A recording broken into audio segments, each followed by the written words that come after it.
penuh bahagia, tempat berkumpul kita bersama.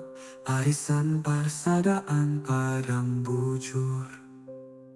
Langkah kaki penuh semangat menuju rumah ahli baik berikut. Disambut senyum penuh hangat, keluarga besar berkumpul bersama. Arisan persaudaraan padang bujur. Apa agenda kita hari ini?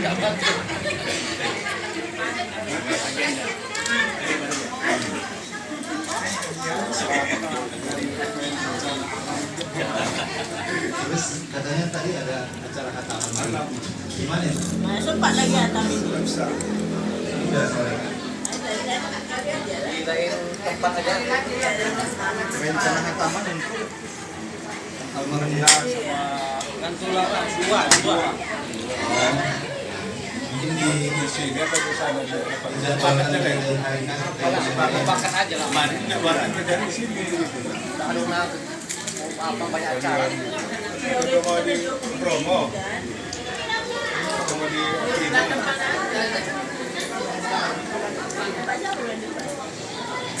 ada kumpul-kumpul lagi dulu. Mau diagendakan di hari lain apa hari ini? Kalau hari ini berarti hari Selasa kita lanjut. Mana ibu-ibu? Ya ini kan sebentar lagi asar. Kultumnya kulibah saja 15 menit. Nanti masuk sholat asar, habis sholat asar kita lanjut kalau memang mau khataman. Assalamualaikum warahmatullahi wabarakatuh. Waalaikumsalam warahmatullahi wabarakatuh. Hamdan wa syukurillah, wassalatu wassalamu ala rasulillah.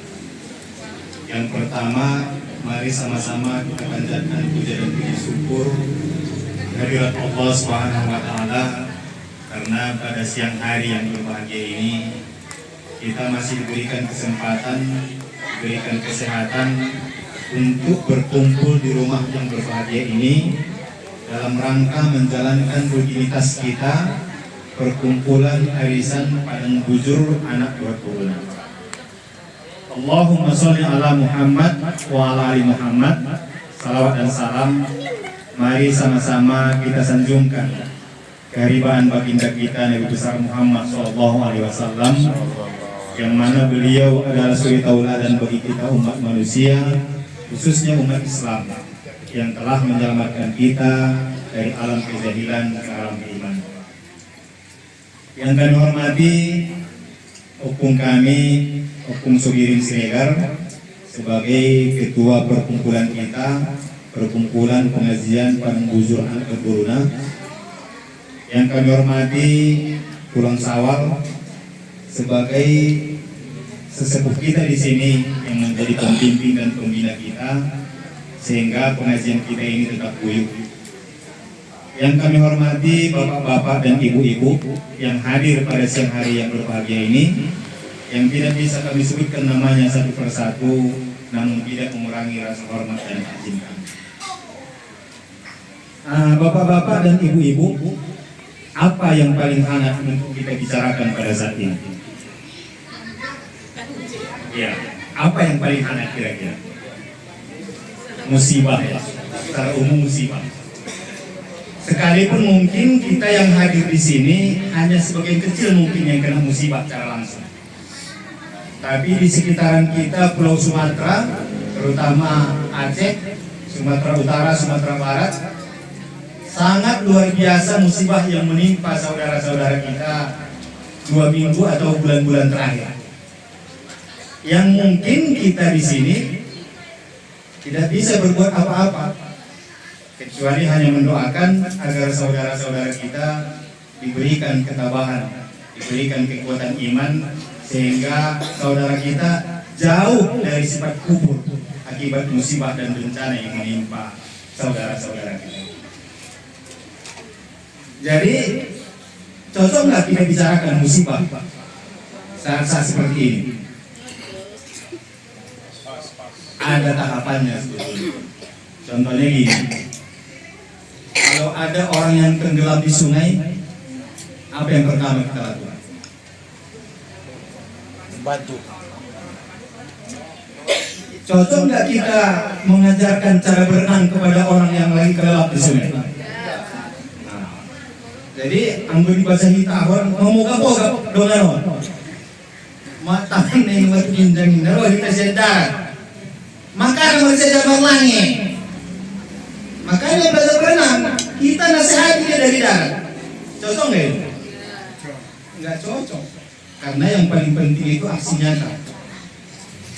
Saat orang kelelap di sungai, yang pertama selamatkan dulu. Setelah dia selamat, setelah tenang kondisinya, baru kasih dia peringatan. Makanya nanti siapa tahu ada kejadian seperti ini lagi, udah harus ada persiapan. Makanya mulai sekarang belajar berenang ya. Itu bisa kita lakukan setelah orang selamat. Anggur di saat posisinya halal lagi kelelap kita ajari teori, itu menyakiti. Jadi sama seperti kondisi kita saat ini, kita berani membicarakan ini karena kebetulan musibahnya sudah berjalan beberapa hari. Termasuk salah satu yang terjadi bencana di kampung kita Padang Bujur. Anggur di postingan itu tulang sawal luar biasa. Nah, ada tulang. Ada kemungkinan pertanian di Padang Bujur 50% tidak bisa lagi dipakai dalam waktu dekat. Mungkin butuh waktu cukup panjang untuk mengolah kembali atau bisa dimanfaatkan lahan itu kembali. Jadi apa yang perlu kita lakukan? Untuk kemarin yang perlu kita lakukan aksi nyata. Tapi kalau sekarang bolehlah kita membicarakan. Jadi anggota Anda nomor sapa bapak-bapak. Ada nggak kira-kira musibah langsung otomatis terjadi? Analogi lain. Nah, memproduksi kereta yang paling besar di Indonesia, produksi aja. Siap? Jepang. Merek-merek ini Honda, Yamaha, Suzuki, dan lain-lain. Kawasaki. Sudena produk nation Jepang. Menurut kita bapak-bapak, bisa diproduksi hal ini melalui penelitian, melalui kajian kira-kira. Produsen hal ini, artinya orang itu sudah melakukan riset dan itu adalah pemutahiran yang paling canggih bisa diproduksi. Alai ahlina. Tiba-tiba rohani tanung lalu di Indonesia kita modifikasi. Dong deba anak muda huida di Paceper. Iba yang sa turuk-turuk na sampai bolok polisi tidur sampai mogos bloknya sini. Adong deba lampu na di bahan berkedip-kedip sampai satu tahun lebih majek blok akina. Dapat segala macam modifikasi. Makin bagus nggak kendaraan itu setelah dimodifikasi? Kira-kira makin tangguh nggak kendaraan itu? Produksinya Jepang. Hanya bagus dalam tampilan tapi hancur dalam kualitas. Semua ini mana terjadi di muka bumi ini? Ada penciptaan yang maha agung yang sudah menata ruang, menata bentuk kehidupan, menata hutan, menata sungai, menata laut. Tiba-tiba datang manusia memodifikasi dengan alasan untuk bertanian, untuk berkebunan. Lebih canggihkah manusia memodifikasi daripada ciptaan Allah Subhanahu wa taala? Memang sepintas kita lagi makin makmur secara ekonomi. Bayangkan kayak Riau Aceh. Riau ada istilah minyak di bawah, minyak di atas. Saking produksi minyak bumi banyak, produksi minyak sawit juga banyak. Secara ekonomi memang kelihatan luar biasa majunya. Tapi sebetulnya kita sudah memodifikasi ciptaan Tuhan. Modifikasi manusia inilah yang kemudian menjadikan kualitas bumi makin hancur. Sehingga akibat kehancuran itu tidak ada satu produk yang sudah hancur kualitasnya akan aman. Setiap produk yang sudah hancur kualitasnya akan hancur dalam waktu dekat. Sama seperti kereta yang kita modifikasi itu. Daya tahan yang ditarget oleh orang Jepang mungkin 25 tahun. Setelah kita modifikasi kemungkinan hanya 9 tahun atau 7 tahun. Jadi semua ini anggona spontan do hancur ni bumi on. Adong de peran di manusia yang menyebabkan ini. Adong de peran di manusia yang menyebabkan kehancuran ni alam. Jelas ada. Makanya Allah berfirman, "Joharan fasadu fil bari wal bahri bima kasabat aydin nas." Telah nyata kerusakan di darat dan di laut itu semua karena tangan-tangan manusia. Awalnya sudah dibentuk oleh Allah Subhanahu wa taala, dibuatnya gunung sebagai paku bumi, dibuatnya sungai sebagai aliran-aliran air, dibuatnya akar-akar pohonan saling menjalin, saling mengikat dan ada rongga-rongga di dalamnya. Dibuatnya tatanannya gunung akan mengalirkan airnya ke sungai, dari sungai ke laut. Allah sudah menata itu, kemudian kita rusak dengan alasan untuk kemakmuran, dengan alasan untuk kesejahteraan manusia, tapi ujung-ujungnya hanya dinikmati oleh segelintir orang. Jadi ada nggak kita punya peran? Kini lo kompur-kompur nami di luar kahang si Yusuf. Apa istilahnya tadi? Pinayungan. Kalau sudah datang musibah yang alim pun kena. Nahu pergi jinahona. Ustadz yang di masjid pun kena. Jadi seakan-akan kita merasa kita tidak punya peran. Padahal sebetulnya justru kitalah yang memiliki peran paling utama. Igalak naik di sana kira-kira kelahiran Padang Bujur. Angkat tangan. Ada lebih di sana kelahiran Padang Bujur selain tulang. Anggo yang kamu Najolo tahun 90. Mungkin kami Yusuf yang lebih tahun 90 dibagi-bagi ancak di Padang Bujur. Kalau itu nabarai ilalang ini. Ingat kamu deh? Dibagi-bagi, alasannya dibagi pemerintah. Dibayar ancak sekian meter per kakak. Terus baru dilahan bibit salak.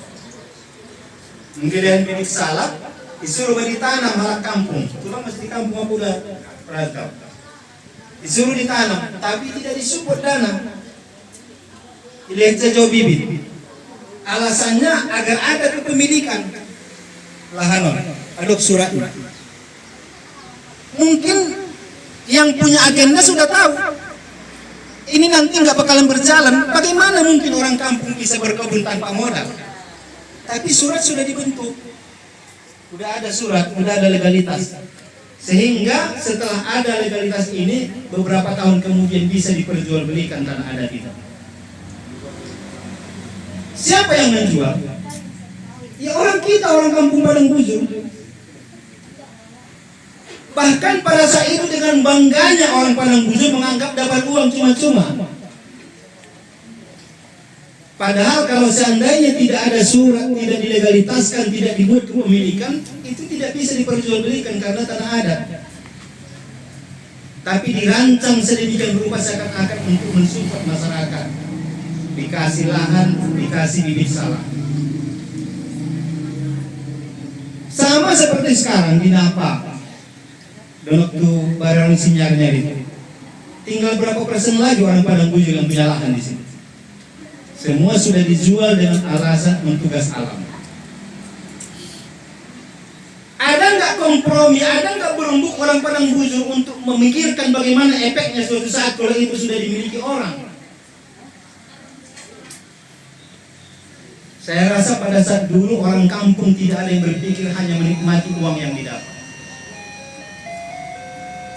Kenapa saya bicarakan ini? Ini momentum yang jelas. Ada efek dari apa yang kita perbuat sebelumnya. Sehingga kalau sekarang orang alim pun kena, ustadznya pun kena, semuanya kena, karena memang dari awal semua punya peran untuk kehancuran itu. Yang ustadznya di kampung pun ikut menjualnya. Bahkan ada bahasa lumayan udah berkali enggak, saharung B.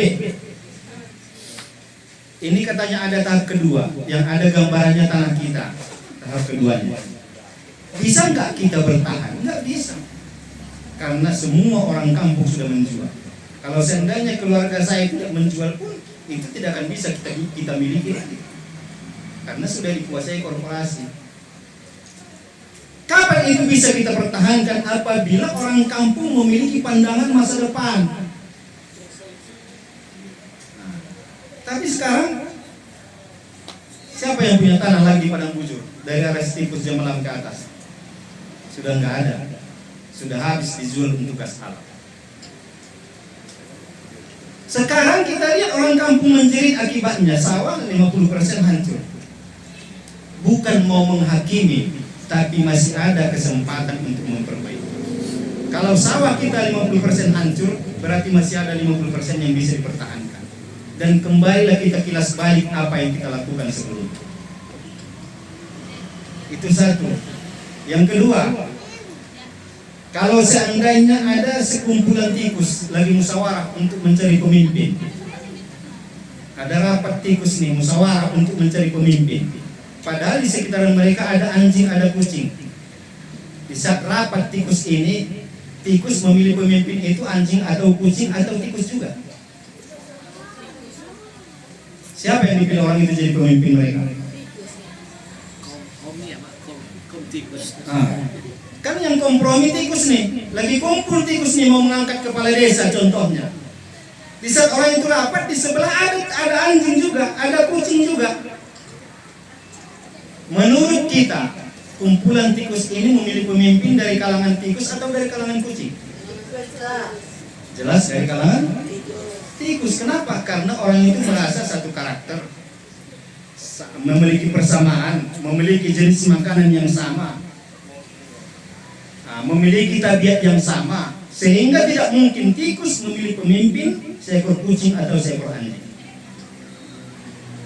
Jadi di saat kita punya pemimpin, kebetulan pemimpin kita itu sekarang sebagai koruptor, misal, bukan menuduh pemimpinnya koruptor, misalnya pemimpin kita itu sekarang adalah koruptor dan penghancur alam, penghancur hutan.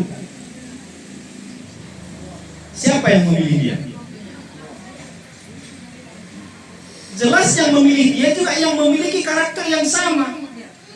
Karena kita pun dulu mengangkat pemimpin itu sesuai dengan amplop yang kita terima. Sehingga sebetulnya lebih dulu kita korupsi dibanding pemimpin yang sekarang. Kita lebih dulu korupsi. Ada istilah yang paling sentral di masyarakat, kalimatnya ini kan pesta rakyat. Namanya pesta rakyat, ya siapa yang paling banyak ngasih duit, ya udah manfaatkan. Padahal inilah awal dari kehancuran itu. Sehingga ada istilah, tidak mungkin sekelompok tikus memilih pemimpin kecuali dari tikus itu sendiri. Jadi apa yang ada di atas sekarang adalah gambaran kita sebagai masyarakatnya. Sehingga kelompok kita yang sekarang mendapatkan efek dari segala macam yang terjadi ini adalah peran serta kita juga sebagai masyarakat. Yang karena kebetulan kita punya tabiat yang sama dengan pemimpin-pemimpin kita yang sekarang. Kita pun sekarang kan karena kebetulan gak punya kesempatan aja. Jangan-jangan kalau kita punya kesempatan kita jauh lebih rakus dari pemimpin yang sekarang. Karena kita nggak punya kesempatan, seakan-akan kita mengkritisi. Padahal sebetulnya kitalah kelompok tikus yang telah memimpin, yang telah mengangkat pemimpin kita seekor tikus. Jadi ini pengalaman kepada kita. Bangsa ini mungkin masih panjang, insya Allah. Kelak, mari mencerdaskan diri pribadi, seminimalnya atau keluarga, agar nanti mencari pemimpin itu kita memilih metode-metode yang sesuai dengan syariat Islam, bukan karena besarnya amplop yang kita terima.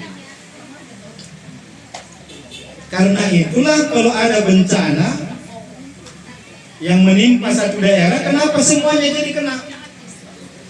Anak kecilnya pun ikut kena, orang tuanya pun ikut kena, alim ulamanya pun ikut kena.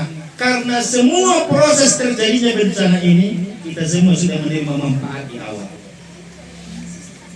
Kita terima amplop dari orang, kita kasih ke anak cucu kita juga. Kita terima amplop dari siapapun, tetap juga anak cucu ikut menerima dan menikmati. Sehingga jangan salahkan Allah, kenapa orang yang tidak berdosa ikut juga? Karena semua proses berlangsung sedemikian dan semua ikut menikmati. Jadi bapak-bapak dan ibu-ibu sekalian, terutama ini yang paling bisa nyambung cerita ini yang masih kelahiran Padang Bujur, yang masih tahu sejarahnya. Terutama ya itulah, kalau nggak salah sekarang tanah adat yang di atas kampung itu udah dibikin kebun teh. Udah perorangan yang punya. Nanti kalau udah perorangan yang punya, udah korporasi yang punya, dia pun nanti gampang menjual ini ke korporasi yang lain. Sehingga entah mau jadi apa suatu saat tanah yang di kampung itu dibuat, kita sudah tidak punya kuasa karena sudah ada legalitas jual beli. Ada dulu orang kampung yang membicarakan seperti nggak ada. Semuanya kalau bahasa kita mokap dengan iming-iming uang itu. Bahkan seakan-akan menganggap mendapat uang gratis, uang cuma-cuma. Jadi saya rasa bapak-bapak dan ibu-ibu sekalian, bukan mau menyalahkan, bukan juga mau menyakiti hati saudara-saudara kita yang sedang tertimpa musibah. Tapi setiap ada musibah yang menimpa umat manusia, kita disuruh introspeksi diri. Apa penyebabnya sehingga musibah itu menimpa kita? Kalaupun umpamanya kita merasa kita sebagai korban, introspeksi juga lah, mungkin ketakwaan kita lagi sedang rendah-rendahnya kepada Allah Subhanahu wa Ta'ala. Saya rasa nggak perlu panjang lebar yang perlu kami sampaikan. Siapa tahu ada cerita-cerita lain, ada perbincangan-perbincangan lain yang perlu kita bahas agar ada waktu kita. Cukup sekian. Wabillahi taufiq wal hidayah. Assalamualaikum warahmatullahi wabarakatuh. Arisan Persaudaraan Padang Bujur. Assalamualaikum warahmatullahi wabarakatuh. Demikian tadi telah disampaikan oleh Al-Ustaz Kausian. Semoga apa yang disampaikan tadi dapat jadi iktibar bagi kita semua dan sebagai tampu untuk kedepannya, bahwasannya kerusakan yang ada di muka bumi ini diakibatkan oleh tangan-tangan manusia itu sendiri. Untuk selanjutnya jika ada rombongannya Jawa, bagi yang berkata dipersilakan. Assalamualaikum warahmatullahi wabarakatuh. Kenapa gelondongan berhenti sampai pesantren ini? Ada tuh ceritanya kan? Enggak maksud itu. Siapa yang lebih dalam itu tadi? Yang di Palmeraan itu. Habis itu aja dia kan gelondongannya itu kan. Enggak mau dia terus ke belakang sana. Kalau secara ilmiah, karena memang bangunannya kuat. Nah, Bangunannya kuat. Sama seperti masjid-masjid yang ada di Aceh, yang ada di mana-mana. Kalau terjadi bencana kan masjid selalu berdiri kokoh.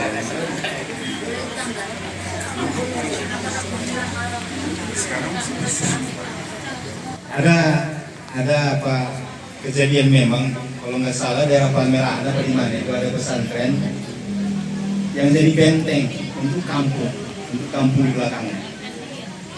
Karena akhirnya kayu-kayu gelondongan itu berhenti di pesantren itu dan teralihkan sehingga kampung di belakang selamat. Kalau secara akidah, setiap bencana pasti ada keajaiban. Secara akidah, pasti kita kembali bahwa itu kuasa Allah untuk melindungi orang-orang yang dia pilih. Tapi secara ilmiah bisa juga kita temukan jawabannya karena memang bentuk bangunannya kokoh. Sama seperti masjid yang di Aceh itu, terutama masjid-masjid yang masih bangunan lama, yang metode campuran semen sama pasirnya itu masih melalui kajian yang luar biasa untuk membendung bencana. Secara ilmiah memang campuran bangunannya bagus. Nah, secara akidah mungkin itu pertolongan dari Allah SWT. Tapi tidak ada yang tidak bisa kita kaji selagi fisiknya masih di depan mata. Nah, itu diteliti memang bangunan, terutama bangunan-bangunan zaman Belanda dulu. Bahkan sampai sekarang masih bertahan. Contoh di Jakarta, di daerah SMK namanya, di situ kan masih banyak bangunan-bangunan Belanda.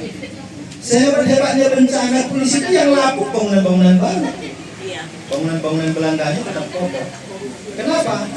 Nah, karena campurannya luar biasa bagus. Itu secara ilmiah, secara akidah yang mungkin pertolongan dari Allah Subhanahu Wa Taala bagi orang-orang yang diyakini.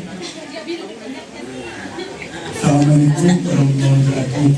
Waalaikumsalam. Semalam saya ada bertanya kepada anak-anak masalah sholat. Saya tanyakan, pandai sholat, pandai mana cara duduk, cara niat sholat ini ada betul. Jadi kalau duduk bisa nggak pandai ya, coba anda pula. Kalau sholat tanpa duduk sah nggak tahu. Jadi coba tanya gurunya, kalau sholat tanpa duduk sah nggak? Kalau sah bilang gurunya, kalau itu berarti gurunya bodoh. Jadi macam mana pertanyaannya? Bagaimanakah hukumnya ketika anak itu sholat nggak ada uduk, tapi dia belajar sama guru, dibilangkan guru nggak tahu lah. Cuma apakah jadi hukum atau macam mana? Coba jelaskan. Syarat sah sholat. Bagaimana sholat kita ini agar sah? Sah secara fikih ya. Kalau masalah terima nggak terima itu urusan Allah. Harus terpenuhi syarat dan rukunnya. Harus terpenuhi syarat dan rukun baru sah sholat. Syaratnya apa? Syaratnya kita harus berwudu. Rukunnya apa? Rukunnya yang 13 perkara ini yang kita jalankan di saat sholat. Jadi sehingga kalau kita tidak berwudu berarti tidak terpenuhi syarat, sehingga tidak sah sholatnya. Iya. Nah, terus apa lagi? Pertanyaan tadi, bagaimana ke anak itu? Apakah dia jadi dosa atau tidak? Oh, kalau dia belum balik, belum ada urusan itu. Dia sekolah SMP. Kalau udah SMP, kalau dia udah akhir balik namanya. Balik itu dalam bahasa Arab itu artinya sampai. Artinya sampai akal dia ke sesuatu. Makanya disebut balik. Artinya dia sudah bisa membedakan mana yang baik, mana yang buruk. Contohnya ini, kenapa anak kecil yang merayap dia tidak bisa membedakan mana jagung, mana tai ayam? Karena dia belum balik, belum sampai akalnya. Bisa nggak dibedakannya? Enggak. Mana yang gampang dicomotnya itu langsung masuk ke mulutnya. Padahal kotoran ayam umpamanya.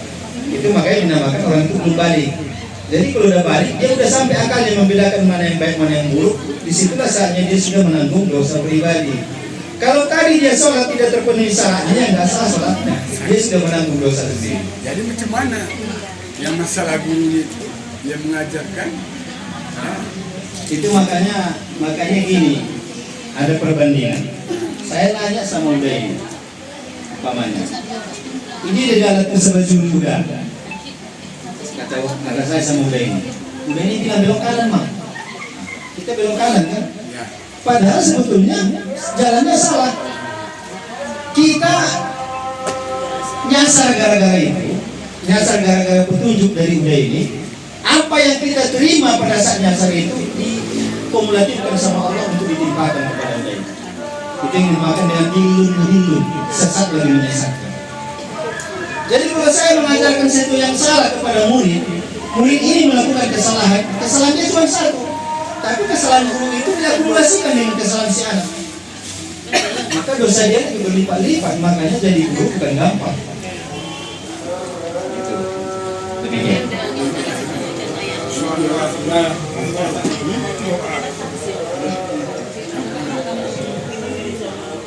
Astagfirullahaladzim alladzi la ilaha illa huwal hayyul qayyum wa atubu ilaih.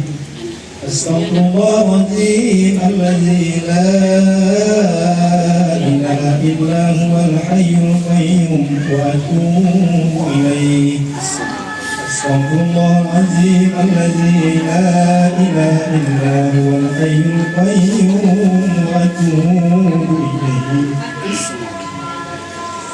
أعوذ بالله من الشيطان الرجيم بسم الله الرحمن الرحيم الحمد لله رب العالمين وحده والصلاة والسلام على أشرف الأنبياء والمرسلين وعلى آله وصحبه وسلم أجمعين اللهم صل وسلم وبارك على سيدنا محمد في الأولين وصل وسلم وبارك على سيدنا محمد في الآخرين وصل وسلم وبارك على سيدنا محمد في النبيين وصل وسلم وبارك على سيدنا محمد في المرسلين وصل وسلم وبارك على سيدنا محمد في الملأ الأعلى إلى يوم الدين. Padang bujur mengikat hati dalam persaudaraan. Ada makan siang, ada canda tawa, menjalin kasih dalam kekeluargaan.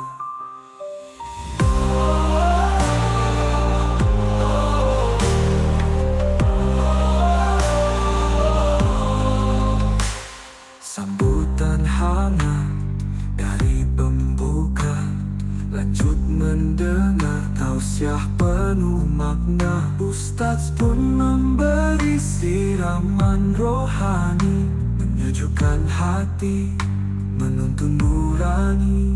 Kue-kue manis dan nikmatnya kopi menambah hangat dalam suasana. Tawa ceria pun mengisi waktu, menghiasi persaudaraan Padang Bujur. Arisan persaudaraan Padang Bujur mengikat hati dalam persaudaraan. Ada makan siang, ada canda tawa, menjalin kasih dalam